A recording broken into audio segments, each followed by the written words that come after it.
Relatives మీ పాపకి పెళ్లి చేసేయండి ఇక జాబ్ ఏం చేస్తుంది అన్నప్పుడు మా డాడీ నన్ను చాలా వెనకేసుకొచ్చేవారు. అంటే ఎలా అంటే తన లైఫ్లో ఏదో చేయాలనుకుంటుంది, నేను చేపిస్తాను, మీకెందుకు నా కూతురు అన్నట్టుగా చెప్పేవారు. ఇప్పుడు మా డాడీ నేను ఆఫర్ లెటర్ ఇట్లా వచ్చింది చూపించినప్పటి నుంచి ఇప్పటి వరకు మా డాడీ కాలర్ ఎగరేసుకొని తిరుగుతారు కదా, అట్లా మొత్తం చాలా ప్రౌడ్గా ఫీల్ అవుతున్నారు. నాకు అందులో అది ఇంకెక్కువ హ్యాపీనెస్ ఇస్తుంది. నాకు జాబ్ వచ్చిన దానికంటే మా పేరెంట్స్ ఫేస్లో హ్యాపీనెస్ చూడడం చాలా చాలా హ్యాపీగా అనిపిస్తుంది. Hi, I'm Prasanna. నా గ్రాడ్యుయేషన్ 2021లో అయిపోయింది.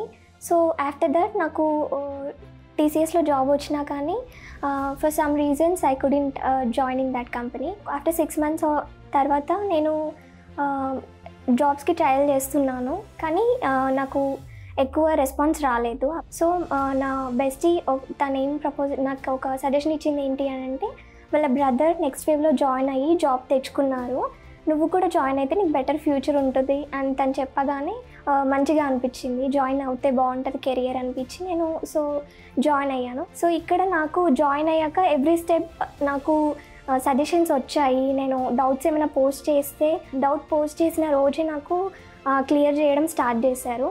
సో నాకు అది కొంచెం బెనిఫిట్ అయ్యింది. ఇంటర్వ్యూ డే కూడా నాకు చాలా సపోర్ట్ చేశారు నెక్స్ట్ వేవ్ వాళ్ళు. వెనస్డే నైట్ ఆఫర్ లెటర్ వచ్చింది, but I couldn't believe that నాకు జాబ్ వచ్చింది అని.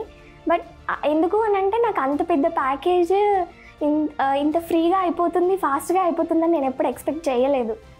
నేను ఆఫ్టర్ ఇంటర్వ్యూ నేను అనుకున్నాను 1 month అట్లీస్ట్ పడుతుంది అని. బట్ వన్ వీక్లో వచ్చేసింది నాకు ఆఫర్ లెటర్. అప్పుడే నేను మా పేరెంట్స్కి చెప్తే పేరెంట్స్ చాలా హ్యాపీగా ఫీల్ అయ్యారు. నేను ఒక్కదాన్నే చదువుతున్నాను అనే ఫీలింగ్ లేకుండా ఇప్పుడు నెక్స్ట్ వేవ్ వాళ్ళు 3.0 అనే దాన్ని కూడా లాంచ్ చేశారు. అందులో ఏంటంటే మీకు ఇప్పుడు లోన్లీ ఫీలింగ్ ఉండదు, మీరు ఒక్కరే చదువుతున్నారనే ఫీలింగ్ లేకుండా మీకు ఒక 25 పీపుల్కి ఒక గ్రూప్ చేసి మీకు ఒక మెంటర్ని పెట్టి మీకు ఒక బ్యాచ్ని చేసి మీలో మీకు డిస్కషన్స్ అయ్యేలా, ఇంటరాక్షన్ అయ్యేలా, మీకు ఆ లోన్లీనెస్ లేకుండా మనతో పాటు ఇంతమంది చదువుతున్నారు అనే కాన్ఫిడెన్స్ మీకు వచ్చేలా చేస్తున్నారు. సిఎస్సి బ్యాక్గ్రౌండ్ కాదు నాది, బీటెక్లో నాది ఈసీ. నాకేం కోడింగ్ నాలెడ్జ్ లేదు. నాకే జాబ్ వచ్చింది ఇంత పెద్ద ప్యాకేజ్తో అని అంటే మీకెందుకు రాదు? ట్రై చేయాలి ఫస్ట్. మనం ట్రై చేస్తేనే ఏదైనా అవుతుంది. అందుకు మీకు నెక్స్ట్ వేవ్ అనేది బెస్ట్ ప్లాట్ఫామ్. ఇప్పుడున్న టైంలో మనకి జాబ్స్ బయట ఐటీ కంపెనీస్లో ఫ్రెషర్స్ని రిక్రూట్ చేసుకోవడమే కష్టంగా ఉంది, కానీ నెక్స్ట్ వేవ్లో మనకు ఆపర్చునిటీ ఉంది. మన దగ్గర కంపెనీస్ వస్తున్నాయి, కాకపోతే మనం ఇక్కడ ప్రూవ్ చేసుకోవాలి ఏంటి అని అంటే మన స్కిల్ మనం ప్రూవ్ చేసుకోవాలి. జాయిన్ అయ్యే ముందు నాకు ఈజీగా జాబ్ వచ్చేయాలి అని అంటే ఎవరిస్తారు మనకు జాబ్? మన దగ్గర స్కిల్ ఉంటేనే కదా ఇచ్చేది.